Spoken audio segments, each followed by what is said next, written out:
He read the scripture and was afraid because he saw the judgment of God. He was in hell on earth, was what he was going to. Hell on earth.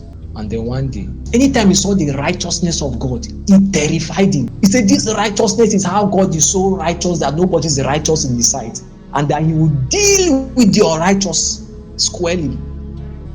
The phrase, the righteousness of God, always caught hold of him. And then one day, while he was studying that book in Romans, the phrase he was afraid of, the phrase he was scared of, the phrase that terrified him, it broke open before him.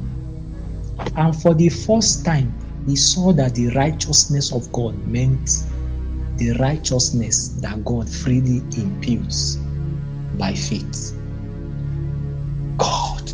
And he said, he went further and he saw that the righteousness will come by faith. That is, if you believe in God, in what his son has done, then you have been declared righteous.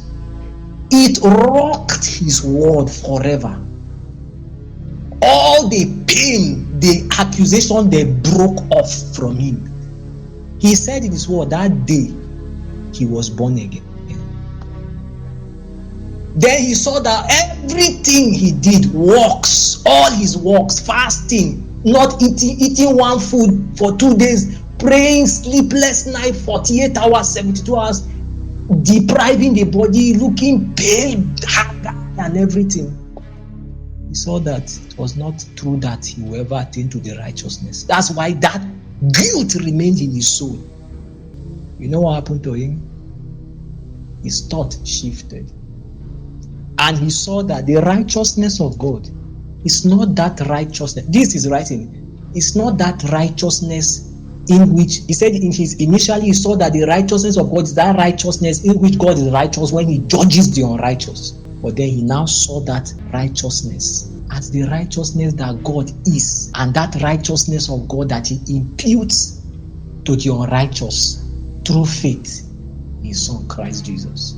Sir, the whole world was caged in the doctrine of works. This thought, revolutionary thought from scripture, is the foundation of Reformation. If you want to know more, read the histories and the impacts of the Reformation. Sir, he scattered Europe. One thought. The man was a mobile force. A force. There was a riot in the city. He came and preached a message. The riot quenched. Everywhere they had to say, they put ban on him, don't enter the city, because kings were afraid for their throne, religious people were afraid for their members, because everywhere he went, the city would shake. One man with a thinking, one man with a thinking, one man with a thinking, one man with a thinking, one man with a new thought, one man with an inspired revelation, one man with an inspired understanding was a terror to the world. He shook the thrones of kings, queens, religious people, nobles, cardinals, the pope. He shook all their thrones. Read history. He didn't start with a sword. A thought was enough. He came from Romans. The righteousness of God, it glared before his eyes. One man. He altered. Europe was on fire. Europe was on fire. The king of France, the king of England, the king of Germany, all their thrones. Kings favored him, the ones that were happy that finally the authority of the so-called religious head has been toppled, that scripture does not support his administration.